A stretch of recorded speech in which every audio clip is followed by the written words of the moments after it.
Bonjour à tous. Aujourd'hui, vendredi de la deuxième semaine de Pâques, nous méditerons sur le passage de l'Évangile correspondant à la première partie du chapitre 6 de l'Évangile de Saint Jean. On retrouve ici la multiplication des pains. Et dans tout l'enseignement que ce passage peut nous laisser, je voudrais parler du garçon qui donne les 5 pains et 2 poissons. Réfléchissons un peu à la situation. Nous ne savons pas qui était le garçon, mais vous pouvez voir qu'il n'était pas l'un des plus intimes. Il n'était peut-être pas le seul à avoir de la nourriture.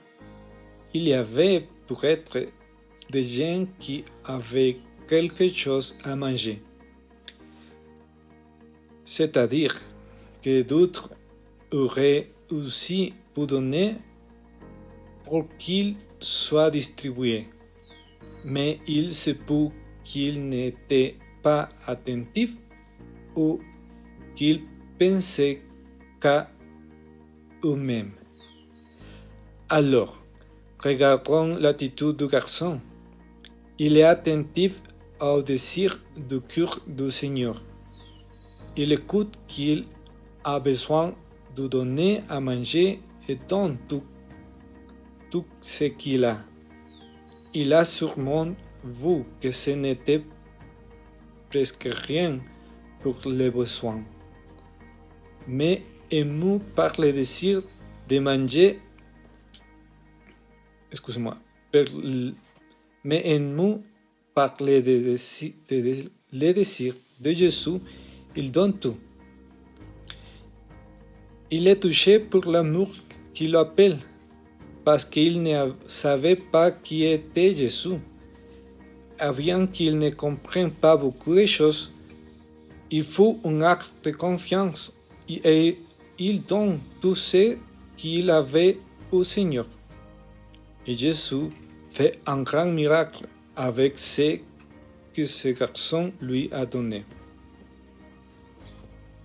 C'est ainsi que le Seigneur agit dans nos vies, quand nous donnons vraiment tout de nous-mêmes et que nous faisons confiance.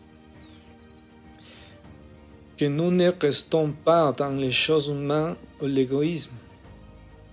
En faisant pleinement confiance au Seigneur, en lui donnant tout, nous permettons ainsi à Dieu d'agir au-delà de ce que nous pouvons imaginer. Lorsque nous laissons l'égoïsme, nos critères, notre logique humaine être plus grand que l'amour, nous voulons résoudre les choses et nous ne permettons pas à Dieu d'agir. Le Seigneur peut nous tester, comme il a testé ses disciples. Mais il sait très bien ce qu'il va faire dans nos vies. Et si nous avons pleinement confiance en le Seigneur, il nous surprendra toujours parce qu'il donne en excès. Alors, mes frères et sœurs, faisons des actes de vraie confiance dans le Seigneur.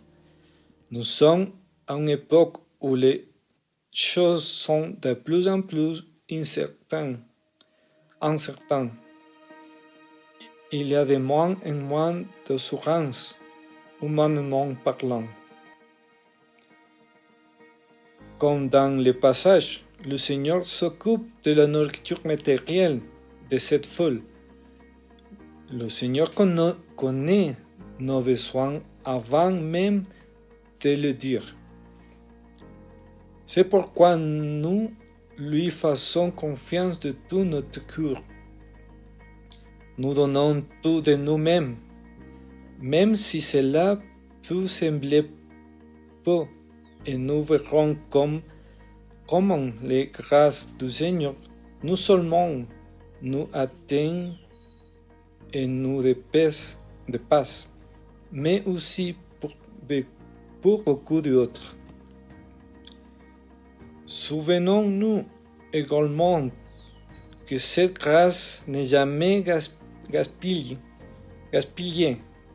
comme le Seigneur nous l'a dit, quand il envoie ressembler tout ce qui reste pour que rien ne soit gaspillé.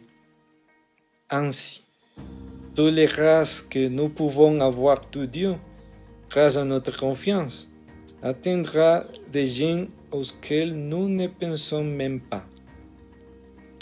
Que cela nous motive également à nous abandonner au Seigneur et à obtenir beaucoup de grâce pour ce monde. Que Dieu vous bénisse au nom du Père, ou du Fils, ou du Saint-Esprit. Amen.